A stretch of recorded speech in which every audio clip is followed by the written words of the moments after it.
Prince Harry at number 3. All right, we got 2 and 1 left. Who's gonna be number 2? Diddy made it at number 2. Wow, who's number 1? Who's number 1? Just can't keep faking it. It's too hard. They're ridiculous. No. She never stops whining. No. You're complaining about your hard life, and you're so privileged. It's just so weird. It's ridiculous. You can't really see what is happening as a family unit. This photo represents the state of this couple's marriage and their life in general. He's a duplicitous, self-centered, vile, disloyal hypocrite. She is an absolute user of the media. She uses every conceivable way to try and play the victim and score points. Apparently, she's not caring about what people think. Oh, yeah, right. I can't even. These two, Meghan and Harry, are the worst. Do you think your sister, Meghan Markle, has ruined Prince Harry? The answer is yes. Retire, bitch! Opposite. I mean, that's just another one of the malarkey stories she sold to the royal family for sympathy. And it seems like that lady is a temptress. She's a siren. She's lured him into the rocks. The hypocrisy is beyond anything I've ever seen. And in the tape, she's performing a sex act on him that's unbelievable. She wants all of the privileges that go along with an identity, but she doesn't want any of the responsibility. She doesn't want to do any of the work. She wants the tiara. She doesn't want the public service. You look lovely. Thank you, so do you. Before we get into it,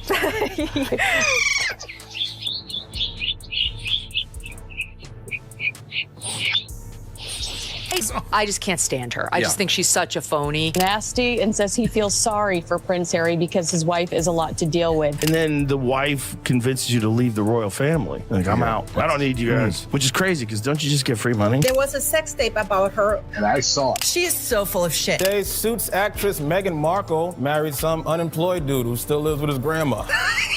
It is the cringiest, most uncomfortable piece of tape I've seen in a long time. You might want to try the combo Andrew, Island, and Epstein. And this is sweet. Meghan Markle said she has a finger they can use if they need it.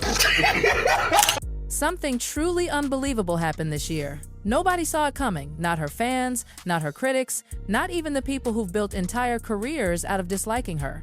Because out of every single celebrity on earth, the singers, the actors, the influencers, the fraudsters, even the ones who got handcuffed, the person who ended up being crowned the most disliked celebrity of 2025 was Meghan Markle.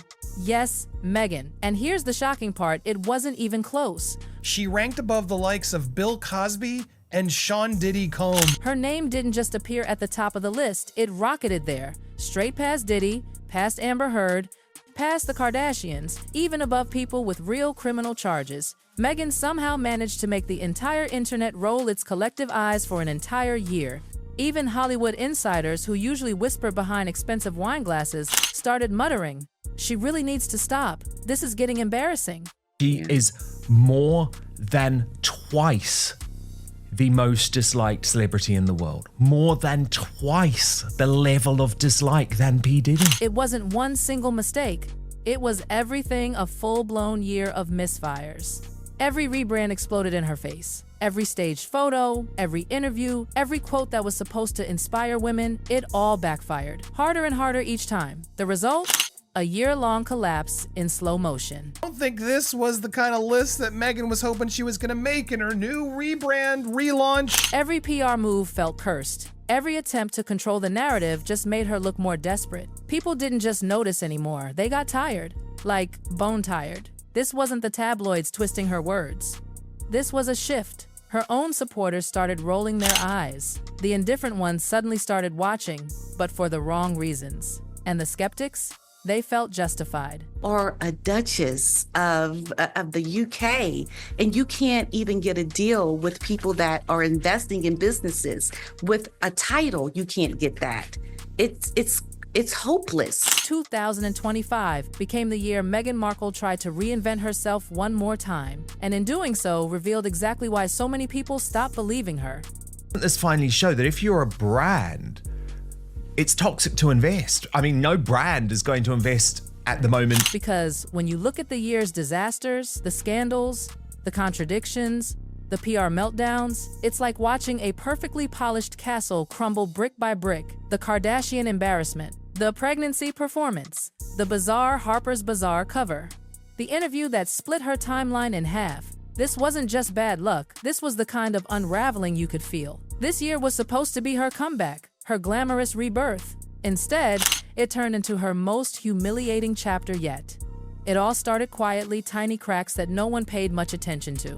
Then, suddenly, the internet was drowning in clips, screenshots, and scandals orbiting around the same name, Meghan Markle. And every time she tried to push a new version of herself into the spotlight, the world shoved her back twice as hard. Then came the interview. What was meant to be a simple, charming conversation with Jaime turned into a full-blown disaster. Meghan's timelines didn't add up. Her details contradicted earlier interviews. Her tone changed. And the internet, which never forgets, went to work. People started stitching clips side by side, comparing her stories. Her tears vanished. Her old statements were twisted against her. The result? She looked like she was rewriting her own past live on camera. And just when people were catching their breath from that, she dropped the pregnancy video. Meghan, dressed to perfection, twirling and cradling her stomach like she was auditioning for a perfume ad, not celebrating motherhood. Harry's there, smiling nervously, trying to keep up. And suddenly the internet erupted, not with awes, but with cringe. Comments flooded in. Why does everything she does feel staged? Is this real or another brand moment? Even her defenders couldn't defend that one. The moment that was supposed to melt hearts ended up making people roll their eyes so hard they saw their childhoods. And the bump? Oh, the bump became a meme. Too big, too low, too fake looking, they said. The whole thing looked more like an overproduced commercial than a heartfelt moment. But Meghan didn't stop there. She still had her big project, her first solo Netflix show, the one that was supposed to prove she was more than just royal gossip. And what happened? 5 seconds in, viewers were done. The show was painfully slow, painfully curated.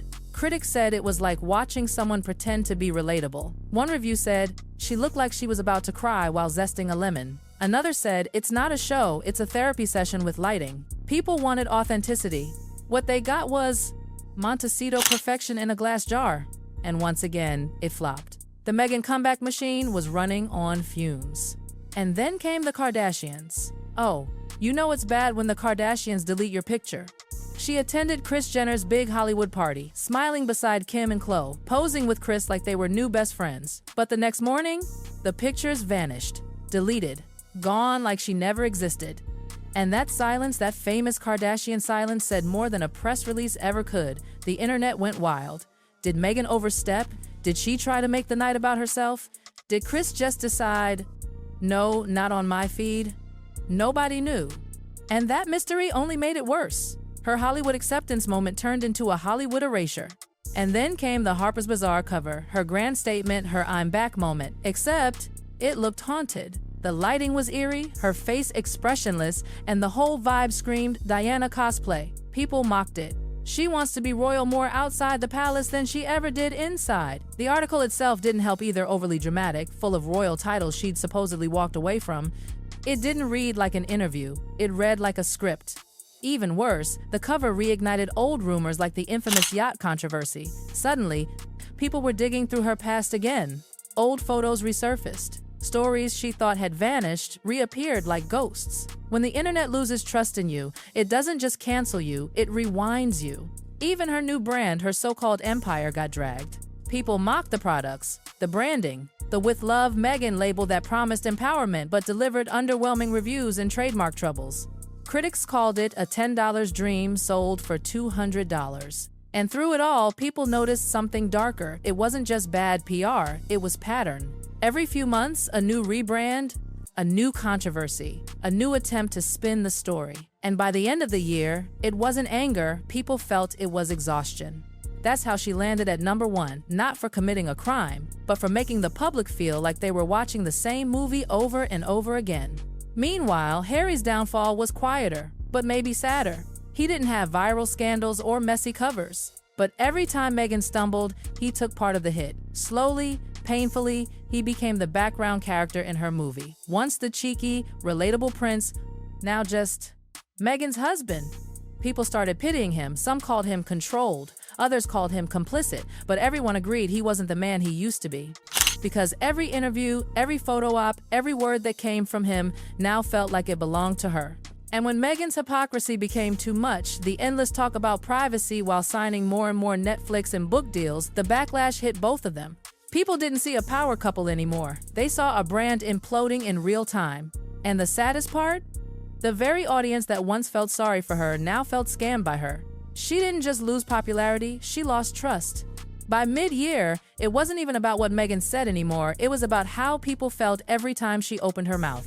Exhausted. That's the word that echoed through every corner of the internet. People weren't angry, they were just done. The endless contradictions, the woe is me narrative, the constant need for attention, it had all melted into one big cloud of fatigue. Harry's downfall, though, was a quieter tragedy. He didn't have one big scandal or a viral disaster. But every time Meghan's name trended for the wrong reason, he caught some of the heat. People who once adored him as the cheeky rebel prince began to see him differently, like a man trapped in a story he couldn't control. He doesn't even look like himself anymore, one commenter said. He looks tired, like he's just trying to keep the peace. And maybe that's what made it worse. Because in Meghan's world, every word, every glance, every gesture felt like it was scripted. She'd talk about authenticity while posing for a camera crew. She'd talk about healing while signing new business deals. And Harry, he was always right there, nodding, smiling, silently fading into the background. The hypocrisy became impossible to ignore. Remember the speeches about privacy, about escaping the toxic press? All while Netflix cameras rolled through their Montecito mansion. People didn't forget that. They didn't forget the podcast deals, the memoirs, the exclusive interviews. It started to feel like the couple who cried privacy were the same ones cashing in on every private detail they had left. And when Meghan's stationary surfaced, still bearing her royal highness, the Duchess of Sussex, after publicly rejecting the monarchy, that was the final straw. Zoom in here, one commentator said. She's still using the royal title in private, the one she claimed to hate. The reaction was brutal. People felt like they were watching someone trying to have it both ways, reject the crown, but keep the jewels. Critics called it performative royalty. Supporters quietly vanished. Even tabloids that once treated her like gold dust began printing harsher headlines. The Duchess who won't let go. And then came South Park. Oh, South Park didn't hold back. They mocked her Harper's Bazaar cover, her interviews, even her privacy tour. The show turned Meghan and Harry into walking punchlines. One episode literally called them the prince and his wife who want privacy. We are here because it's a basic human right. The cartoon version of Meghan shouts, as cameras follow her every step. Millions laughed, but the laughter had a sting. Because deep down, people agreed. It wasn't just a cartoon anymore. It was commentary. And in 2025, authenticity mattered more than perfection. People forgave celebrities who messed up so long as they were real about it. But Meghan, everything she did looked rehearsed. Her apologies sounded like rehearsals. Her smiles looked like poses. It was too perfect, and that's what broke her image. By the time the polls came out, Meghan wasn't just disliked, she was fatigued. Her brand was no longer royal, no longer relatable, no longer trusted. It was just exhausting. And yet, even after all that, she didn't disappear. She kept showing up. At events, at parties, on red carpets, in interviews. Still talking, still rebranding, still fighting to reshape the story. She was like a performer who refused to leave the stage, even when the audience had stopped clapping. Because that's the thing about Meghan, no matter how many times the public turns on her, she always comes back. New message, new outfit.